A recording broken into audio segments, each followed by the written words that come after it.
அண்ணா வணக்கம். குமுதம் ரிப்போர்ட்டர் அருண் பேசுறேன்.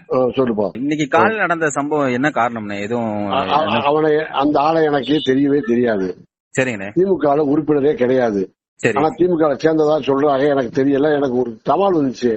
சரிங்க. ஒரு 4 நாளைக்கு முந்தைய சிஎம்க்கு போட்டு காப்பி டூ எனக்கு மூர்த்திக்கும் போட்டு நான் மன உளைச்சல் இருக்கேன், தீக்குளிக்க போறேன் அப்படின்னு போட்டுருந்தான். சரிங்கண்ணே.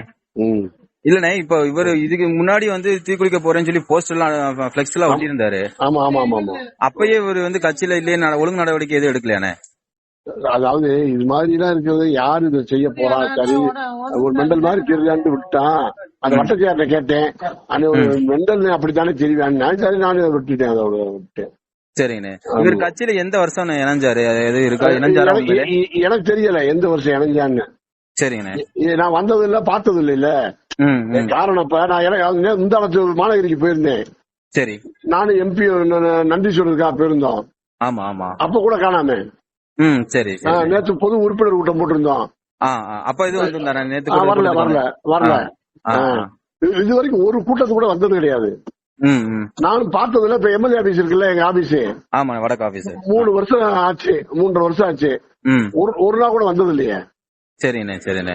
அதுல என்ன சொல்லிருக்காருன்னா, சவால்ல எங்க வட்டச்சாரு ரொம்ப சம்பாதிச்சிட்டாரு, நான் வால் போஸ்ட ஒட்டிக்கிட்டே இருக்கேன், எனக்கு மன உளைச்சல் இருக்கேன்னு சொல்லிருக்காரு. சரிண்ணே. எப்பயும் நம்ம வீட்டு முன்னாடி பாதுகாப்பு ஆள் இருக்காது. பாதுகாப்பு எல்லாம் கிடையாது. இல்லையானே? இல்ல, அது தேவையில்லை. நான் நம்மளுக்கு ஒண்ணு எது பிரச்சனை இல்ல, அதனால இல்ல.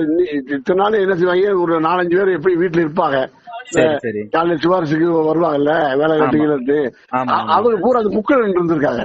சரிண்ணே சரி. அப்ப அவங்கதான் ஒருத்தர் 2 பேர் அவன் அமைச்சிருக்காரு. சரிண்ணே. சரி. இப்ப இதுல உங்களை குறிப்பிட்டு சில விஷயங்கள்லாம் அவர் ஒரு லெட்டர் பேட்ல எழுதுறதா சொல்றாங்க. இல்ல இல்ல, என்னைய குறிப்பிட்டு சொல்லல. இந்த மாதிரி வால் போஸ்ட் உடனே வச்சு கட்சிக்காக பாடுபடுறேன். வட்டச்சியார் ராஜேஷ் கண்ணா 3.5 கோடி சம்பாதிச்சிட்டாரு, நான் மன உளைச்சல்ல இருக்கேன், மூர்த்தி வீட்டுக்கு முன்னாலேயாவது இல்ல நகர்ச்சியாளர் தளபதி வீட்டுக்கு முன்னாலேயாவது நான் தீ குளிக்க போறேன்னு முதலமைச்சருக்கு ஒரு கடிதம் போட்டிருக்காரு. சரி சரி. 4 நாளைக்கு முந்தி. சரி. எனக்கு ஒரு காப்பி போட்டிருக்காரு.